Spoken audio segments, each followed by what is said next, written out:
Well, gang, this one will definitely get you baffled. Let's just get right into it. Like the video if you love your mama. Shout out to Barry Step. This one will definitely get you thinking, folks. Roll it. You still eat from these fast food restaurants, even after all of the videos and informative posts that you've seen over the last couple of years. If you're one of the people that still eat from these places, listen to this. Got it. 42 fast food samples from 21 restaurants. If you eat from them, let me know in the comments. If you don't eat from them, let me know when you stop. I stopped eating from them like yeah, I don't even remember when exactly, but years ago. Restaurants across the US were sent to a lab to test for heavy metals. But unfortunately, 100% of the samples were positive for cadmium and lead. The study was done by nonprofit Moms Across America. They tested the top 20 fast food chains plus In-N-Out Burger. And cadmium was the highest actually in In-N-Out French fries. Damn. The cadmium in In-N-Out's fries was 1,158% higher than what the EPA allows in safe drinking water. Shit. Second was Jack in the Box fries with 970% higher levels. And the sample with the lowest level of cadmium was 74% higher than what's allowed in drinking water. For lead, the highest amount was found in a Sonic cheeseburger with 912% more than what the EPA allows in drinking water. This is why like a lot of people are like tired, in a bad mood all the time. People get like offended very fast nowadays too.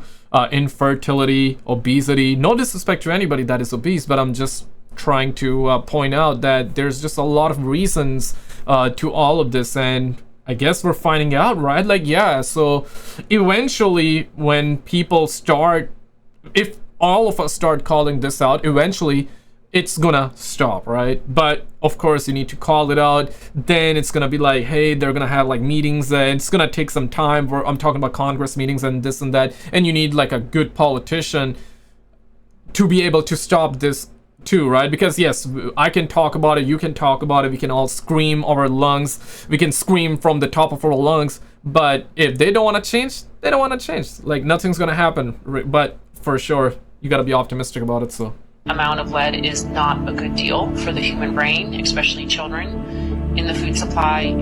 Honeycutt said 100% of the fast food also tested positive for the widely used herbicide glyphosate and its breakdown AMPA. And glyphosate's a carcinogen, an endocrine disruptor. It causes liver and kidney disease. It's neurotoxic. It causes nervous system damage to sperm. It androgenizes baby girls. Moms Across America have also done lab tests in the past on other items, such as school lunches, which Honeycutt says are often supplied by fast food companies. It is a burden of toxins, a collective burden of toxins that our children are experiencing and our adults are experiencing that is contributing to widespread chronic illness. Honeycutt encourages everyone to eat organic as much as possible, as well as have more compassion for the people in their lives, because studies have linked that toxins in food and the environment can cause people stress and impact moods and behaviors. yeah, They may not be trying to be a jerk or to be rude or to be angry. They may be being impacted by the glyphosate they just ate from that croissant. damn, that's a wild thought, right? Like, perhaps a person that you met today, they were in a bad mood, not because they wanted to be, but they were because of, I guess, these sort of circumstances where they eat bad food, and it's like chemical imbalance and all that crap. This is why like disease are rising, you know. It's like how many times you see a person that's not mentally stable in trains or in public transport or outside. I'm noticing that a lot. No disrespect again, guys, just observation, because 5 years ago, 10 years ago, I wouldn't see that as much as now. It's like now every time I'm taking public transport, I'm noticing at least minimum one person that is either talking to themselves or just acting in a very like bizarre way. Yeah, a lot of it compounds, you know what I'm saying? Like, a lot of this is to do with the food and the medications and all that. Moms Across America plans to do more lab tests in the future. Absolutely. If that doesn't shock or surprise you into not wanting to indulge yourself with these restaurants, fast food places, whatever you want to call them, if that does not stop you wanting to indulge yourself with those places, I don't know what will. At first I wondered, is there something that they're doing unknowingly that's adding all these metals to these foods without realizing it? Because what would be the point in putting this stuff in food? Metal isn't going to make your hamburger more flavorful. I know a lot of this stuff they put in for taste and preservation, regardless of the health effects, but this one just makes no sense at all. But then they start listing off the actual effects of this stuff, and it starts to make sense. It's starting to sound intentional. I don't know that it is, but what other reason would they have to add this stuff to our food? Yeah, right? Like, if it's not even improving the taste of it, what's the reason? Oh, that's right. Like, they wanna make sure, like, they pump the brakes on the population, though. Yay! Maybe I should not be talking too much here, guys. Real quick, before we get to the next clip, if you guys do have Twitter, I would definitely love to have you there. Definitely check out the Instagram, guys. Links are always in description as well as in the pinned comment. Alright, let's get back to the content here. Boo-boo. Roll it. Food, other than to intentionally give us these conditions. Yeah, and good point there. So pump the brakes on the population, and on top, they want you to become a customer in the healthcare system. They don't want to cure you. They want to provide you with treatment, so you're always in the system. It's money. It's about money. It's about increasing the rate of patients coming in, where they provide more treatments, less cure, more problems, and less solution, less fixes, but they're gonna provide temporary fixes, more temporary fixes. An ancient civilization off the coast of St. Bernard Parish. He claims there are large mounds underwater that may have once been the site of a lost city thousands of years ago. Paul Murphy reports local fishermen have long talked about strange and unexplained things happening in that area. Aliens.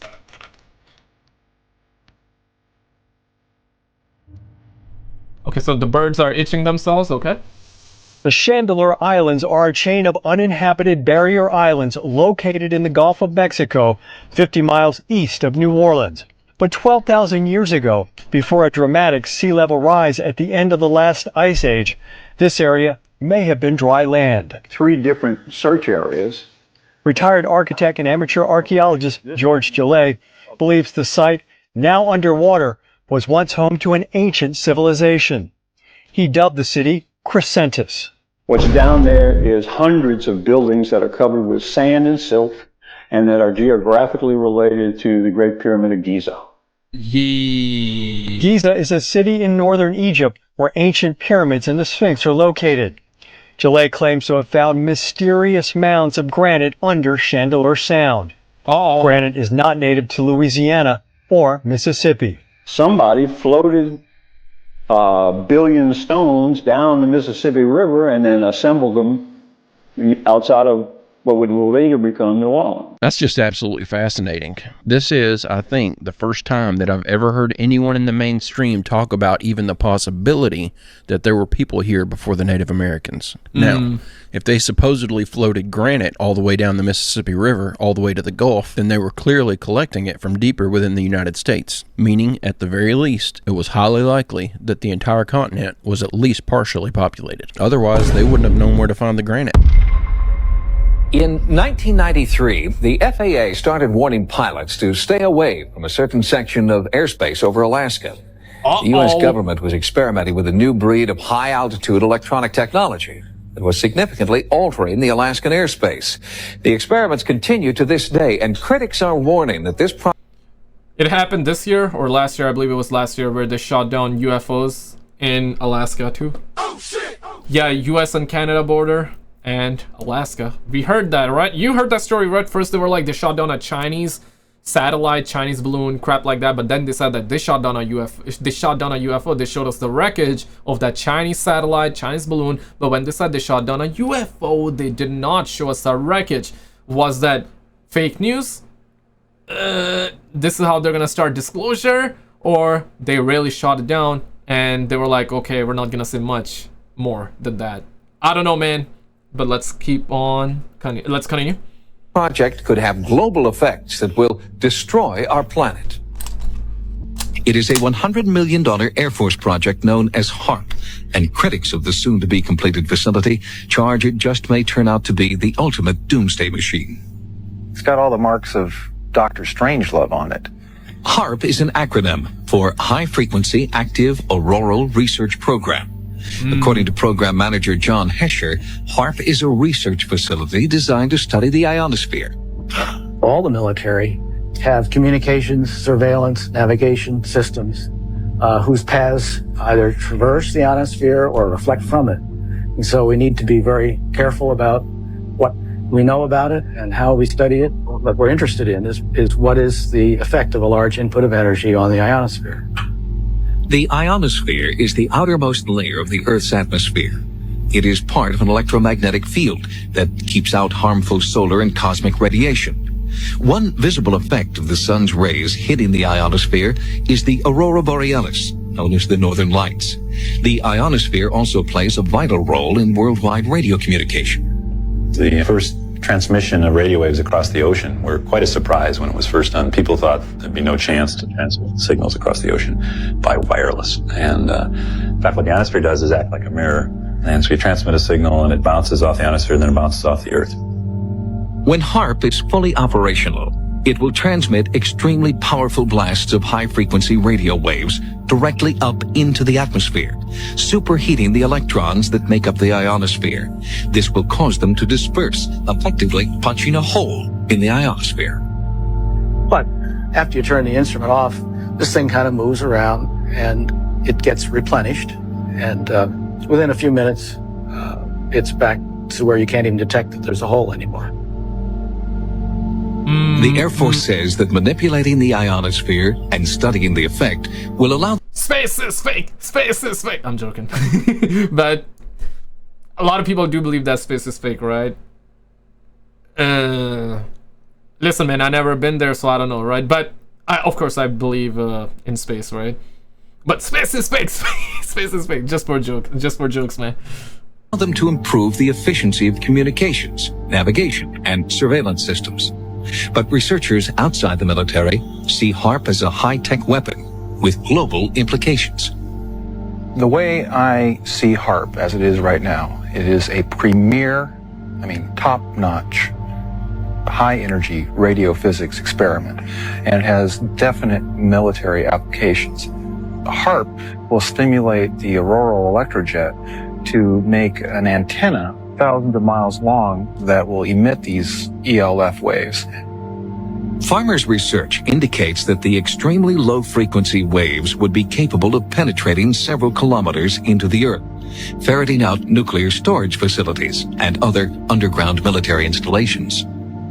Things that we found in other Air Force documents, one in particular was a document put together in '82. The document was called Low Intensity Conflict in Modern Technology, with a foreword by none other than Newt Gingrich. And one section spoke about using radio frequency radiation transmitters for disrupting human thinking, for basically debilitating troops invisibly by being able to bombard them with radio frequency that was tuned to just the right frequency in just the right waveform so as to totally disrupt their mental process and basically debilitate those troops. The ionosphere is a chaotic system that is on the edge of instability. So the trigger point for HAARP would be that energy and that frequency which throws the ionosphere into chaos. HAARP, chemtrails, weather modification programs, UFO reverse engineering program, mind control. There's also another one. You thank for subscribing, appreciate it. There's another one. There's so many programs. Holy crap! Blue Beam, Blue Book, all these projects. There's another one, right? Like I'm forgetting where.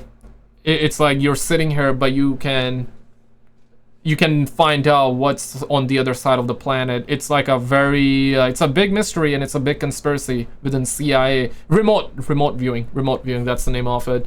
Whether it's real or not, that's a different debate, but I mean, CIA actually has it mentioned. Oh shit! So, yeah, right, like, do you believe that, do you not? I guess it's up to you, but... In other words, it would be that point which throws it over the edge. For example, it is believed that a hole in the Earth's ozone layer has caused an increase in infrared radiation, contributing to the melting of the polar ice caps and forcing New Zealand children to wear protective clothing to school. Flanagan What? and others believe the potential danger from a hole in the ionosphere is much greater. It could create a change in the ionospheric shield that protects us from cosmic radiation. We're worried about the ozone layer. The ozone layer is nothing compared to what HAARP could do. You know, we're worried about ultraviolet light. That's just a very harmless ray compared to some of those energy streams or particles that are coming. Really quickly, I want this to be a discussion, and I want to bring this up because this is something that I've been like finding out more and more about it. Maybe it's true, maybe it's false. I definitely would love to know your expertise as well. And I want to bring in Tom Cruise in it for a second, right? Because there's a very interesting picture going around when Tom Cruise was a kid, and he was working with, I believe, a director, a film director, who was old at the time. Even at that time, right? And now Tom Cruise in his 50s, and he doesn't look 50. That's good, right? And apparently the secret of it is that you don't want to take sun, or whenever you're gonna go outside, you want to have like a solar cream. Yeah, makes sense in a way, right? Because you're moisturizing yourself, and also you're protecting yourself from the sun and the ultraviolets. But then there's like there's the other side of it where people the conspiracies are, right? The other side is the conspiratorial aspect of it, where they want to hide the sun. You know, they don't want you to take the sun. People are like, hey, you want to gaze the sun, you want to sun gaze so for a little bit, you want to sunbathe. People do sunbathe as well. And there are scientific studies as well done where if you take the sun more and more, your skin is gonna be wrinkly when you get old. You're gonna basically age up fast. And the secret of it is that, for sure, eat healthy, exercise regularly, you know, all the general stuff which we all know is good for you. So eat healthy, exercise, drink more water, moisturize. But in this case, we also are hearing that you don't want to take the sun. What is your thoughts on, what are your guys' thoughts on that? You think it's a good thing to not take the sun, or take the sun but have like solar or sun cream all the time? What are your thoughts on it? Because you got the conspiracies as well, where hey, they want to hide the sun, they don't want you to take the sun. And of course, sun is life. Sun is life. Without sun, no life, right? Without water, without sun, no life, right? I guess moderation, everything in moderation, that's a keyword. Or you think it's a real thing where you don't want to take too much of the sun, or always have sun cream? What are your thoughts on it? Coming from outer space that are being deflected by this natural shield around the Earth. And this is what HAARP wants to play with.